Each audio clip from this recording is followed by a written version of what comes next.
It's strikingly similar to this report, released over 20 years ago. This place is down to the 2x4s and the cinder block, which should make finding a space as easy as putting your car in park. It's when people get exhausted from fighting it that they get pulled under the water. Did you kill Robin and Lisa? Absolutely not. Do you feel any remorse for the whole situation?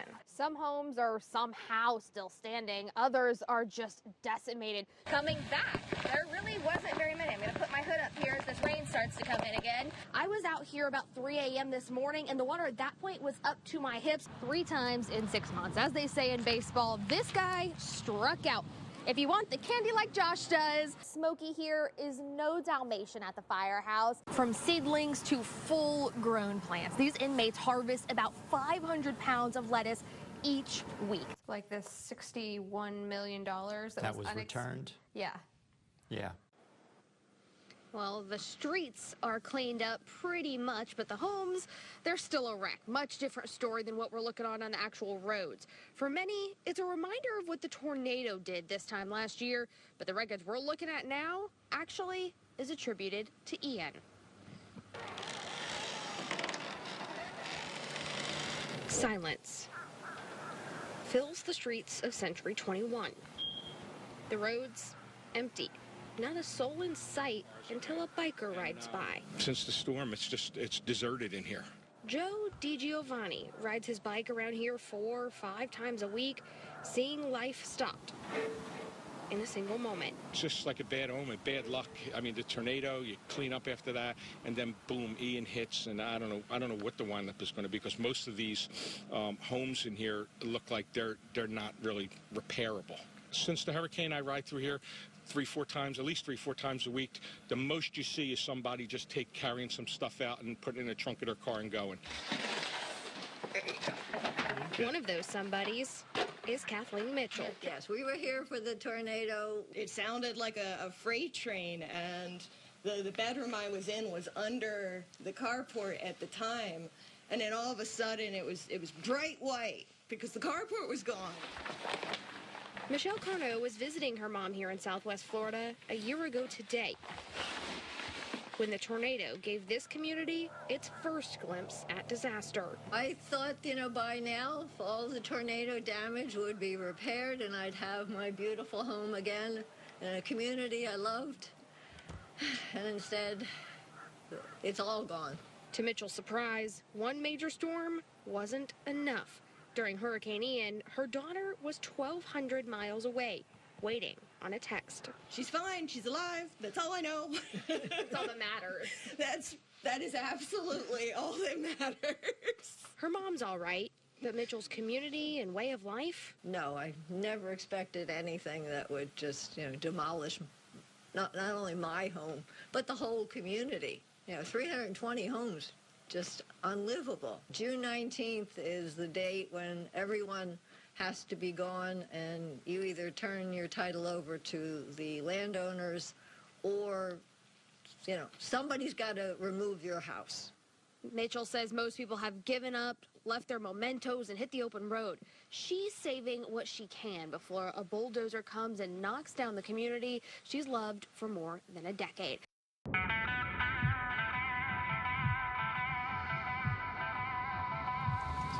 First one.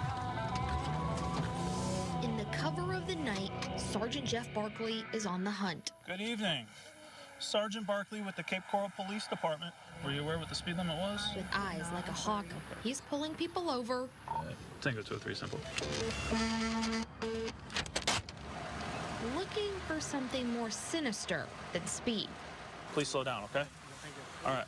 It doesn't take long in southeast Cape Coral to find what he's looking for. Update location is going to be Del Prado and Southeast 40th Street. Good evening. Yes, sir. Inside this truck, Barkley believes driver Jeremy Holloway is drunk. My ID and my license I've lost it. Okay. But we did stop at that stop sign. Okay. Bloodshot eyes, slur to his speech, odor as well. I can smell.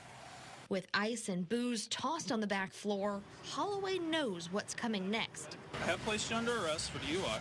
Okay. DUI? So, Would you be willing to take a breath test for the purpose of determining its alcohol content? What part of my driving did you feel like was impaired? I am now requesting you submit to a lawful test of your breath for the purpose of determining its alcohol content. Off to jail he goes, refusing both field sobriety tests and a breathalyzer.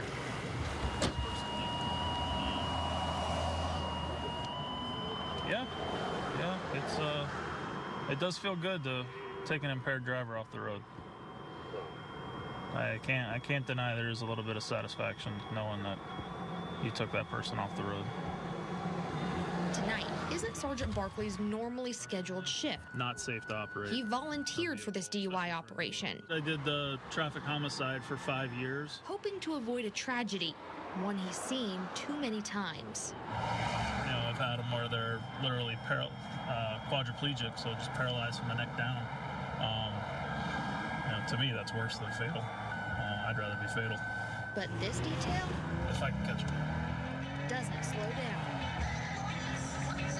This time, backing up another officer. Just going to request that you submit to the standard field sobriety exercises to dispel my fear that you're driving under the influence. But this is insane. This is crazy. So- Arrest me, throw me to the ground, whatever I'm doing. But this is I'm not going to insane. throw you to the ground. I don't- Thomas Slaughter spotted speeding. In other words, in a million years, I never thought I'd see this. I do not know what's happening. You smell like alcohol. I can smell it in your breath. Your eyes are watery, almost bloodshot now. Okay? You're slurring your words. So I'm going to give you an option. Either participate in the DUI investigation or go to jail. Again, given the same option as everyone, prove sobriety. Well, then do me a favor. My night's over. Turn around. Turn around for me. Put your hands behind your back. Slaughter says sayonara. All right, so as we stated, at this time, we are placing you under arrest for driving under the influence. Just since January, Cape Coral police have arrested more than 30 people suspected of driving under the influence. You're doing this pretty often. Oh, every night. Absolutely. Taking their driving privilege, their chances of hurting innocent people and their car away. So if she didn't get him off the road, what could have happened with this guy, based off the little that you did see? Any number of things. He could have caused a crash. He could have seriously injured somebody or himself. That's why we're out here doing this. No, thank you. All right. I'm local in southeast Cape Coral. Samantha Serbin, Don't drive impaired. Get an Uber. Get another ride. Get a taxi. Anything else. Walk. NBC2. The historic Heard Opera House in downtown Arcadia is one of those places that you just have to see. They've been rebuilding and renovating it for a long time now. So let's head inside and check out the damage. The historic Heard Opera House is now an open-air theater in Arcadia, as Hurricane Ian decided windows and walls were no match for his winds. It actually took out the entire framing right from the concrete, just ripped out. Chrissy Constantino has poured her heart and soul into this community centerpiece. Just look at how much progress we saw even a few months ago. Her kids just as invested as she is. We're gonna break it all up. Knock those windows out. Gonna take those. After the storm had passed, Chrissy says her heart split in two. It was surreal and horrific. But bigger than the stage, the relief she felt, because she was going to stay in an apartment next door on higher ground than her home 7 minutes away. We were all packed and ready to go, and then last minute gut decision said, let's just stay home. And that was a life-saving decision because the wall actually fell on top of the apartment, and the apartment fell into the first floor antique shop. So we would have lost our lives, my family. Thankfully, fortunately, her family is here today, ready to clean up and rebuild their beloved opera house. The show will go on, it must. It's gonna be done, come hell or high water. They've rebuilt this place once before, so it is something that they can do again, and they are determined to do, to get this place back open for the community. And of course, they're going to need your help to do it. Reach out to the historic Heard Opera House to find out how you can help. I'm reporting in Arcadia. Samantha Serbin, NBC2.